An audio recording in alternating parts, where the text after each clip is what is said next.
بسم اللہ الرحمن الرحیم ان الذین فتنوا المؤمنین والمؤمنات ثم لم يتوبوا فلهم عذاب جہنم ولهم عذاب الحریق۔ یقیناً جن لوگوں نے مومن مردوں اور مومن عورتوں پر ظلم و ستم کیے پھر توبہ نہ کی تو ان کے لیے جہنم کا عذاب اور جلنے کا عذاب ہے۔ آیت نمبر 10 کے الفاظ کے معانی بیان کرنے سے پہلے آیت نمبر 9 کے بارے میں قرآن مجید کی اس آیت نمبر 9 سے مربوط تھی اور اس کی بات کو مزید واضح کرنے والی 2 آیات آپ کی خدمت میں تلاوت کرنا چاہیں گے۔ موضوع توحید ہے اور شرک اور توحید کی بحث قرآن مجید میں اس کو بنیادی ترین مقام حاصل ہے، کیونکہ شرک ایک ایسا جرم ہے اور ایک ایسا گناہ ہے کہ اللہ تبارک و تعالی فرماتا ہے کہ جو اللہ کے ساتھ کسی کو شریک بناتا ہے، اللہ کے ساتھ کسی کو پارٹنر بناتا ہے، تو اگر اس کیفیت میں اپنے دل میں شرک لے کر، شرک کا عقیدہ لے کر، شرک کا اعتقاد لے کر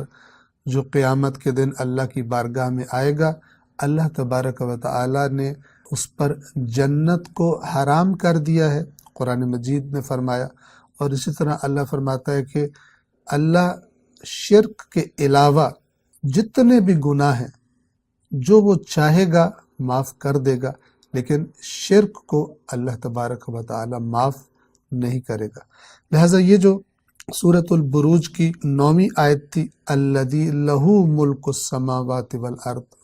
وہ اللہ کے آسمانوں اور زمین کا ملک، بادشاہت، حکومت صرف اسی کی ہے،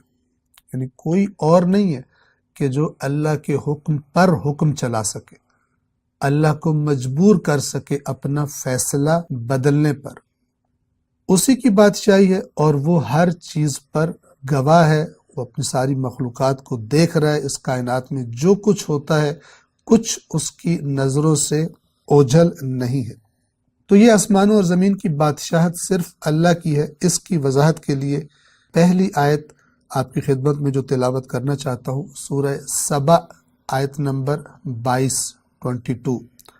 مشرکین مکہ اللہ کے علاوہ انہوں نے اوروں کو بھی اللہ کا شریک بنایا ہوا تھا، اور وہ سمجھتے تھے کہ یہ جو ہمارے شریک ہیں یہ اللہ تبارک و تعالی ان کی بات کو گویا کہ سن کر مجبور ہو جاتا ہے، اور اگر یہ خدا سے کوئی بات کہہ دے تو خداوند عالم اس بات کو ٹال ہی نہیں سکتا۔ تو یہ ان کی عبادتیں کیا کرتے تھے، اور یہ ان سے ہی جس طرح اللہ سے دعا مانگنی چاہیے اس طرح یہ ان کو پکارا کرتے تھے۔ تو سورہ سبا کی آیت نمبر 22 میں اللہ تبارک و تعالی نے فرمایا،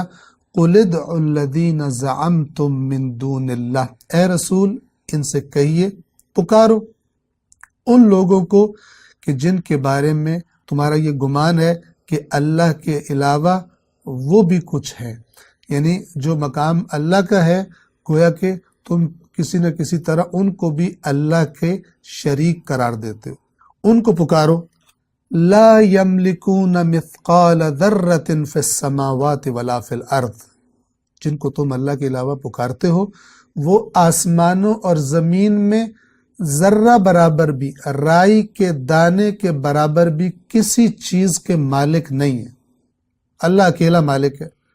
لا یملکون، ان کی ملکیت میں کچھ نہیں ہے، حتیٰ کہ مثقال ذرۃ، ایک ذرے رائی کے دانے کے برابر بھی وہ کسی چیز کے مالک نہیں ہے، فی السماوات والارض، آسمانوں میں اور زمین میں۔ وما لہم فیہما من شرک، اکیلے مالک تو دور کی بات، اللہ کی ملکیت میں شریک بھی نہیں ہے، آسمانوں اور زمین کی کسی چیز میں وہ اللہ کی ملکیت میں شریک نہیں ہے۔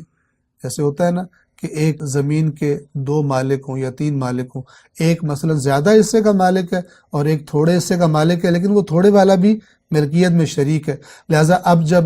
کوئی فیصلہ لینا ہے اس زمین کے بارے میں تو دونوں جو پارٹنرز ہیں، دونوں جو مالک ہیں اس زمین کے، وہ دونوں اگر ان کی آپس میں موافقت ہوگی، دونوں راضی ہوں گے، دونوں کا ایگریمنٹ ہوگا تو کوئی فیصلہ ہو پائے گا۔ تو اللہ فرماتا ہے کہ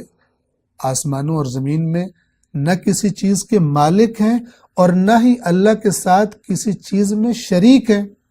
کہ اللہ کوئی فیصلہ نہ کر سکے یا وہ اللہ کو کسی فیصلے سے روک سکیں اور کہیں کہ ہماری بھی شرکت ہے، شراکت داری ہے، لہٰذا ہم یہ کام نہیں ہونے دیں گے یا ہم یہ حکم صادر نہیں ہونے دیں گے۔ وَمَا لَهُمْ فِيهِمَا مِنْ شِرْكٍ،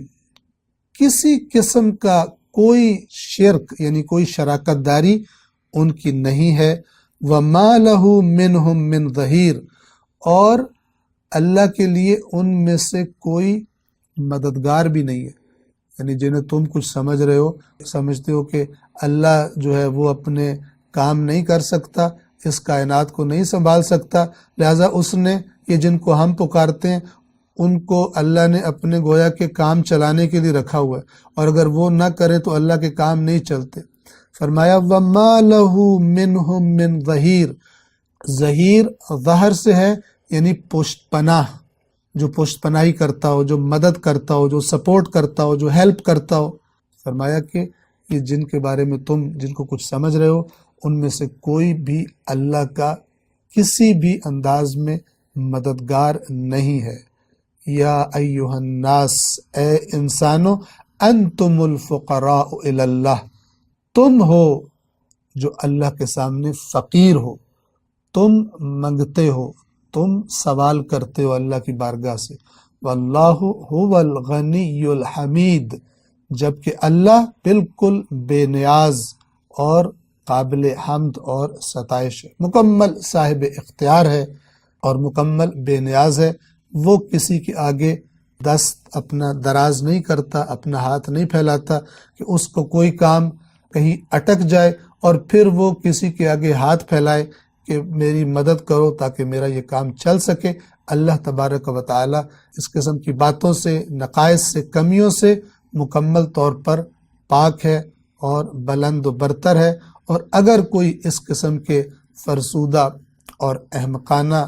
افکار اور نظریات یا عقائد رکھتا ہے تو اللہ تبارک و تعالی فرماتا ہے سبحانہ و تعالی عما یشرکون، وہ پاک ہے اور وہ بہت بلند ہے ان چیزوں سے جو جن کو یہ اس کے ساتھ شریک قرار دے رہے ہیں اور جو یہ لوگ اس کے ساتھ شرک کرتے ہیں۔ ایک اور آیت ہے سورہ فاطر کی آیت نمبر 13 کہ ہم اس کو انشاءاللہ آئندہ درس میں آپ کی خدمت میں عرض کریں گے موضوع کی اہمیت کی وجہ سے۔ السلام علیکم ورحمۃ اللہ وبرکاتہ۔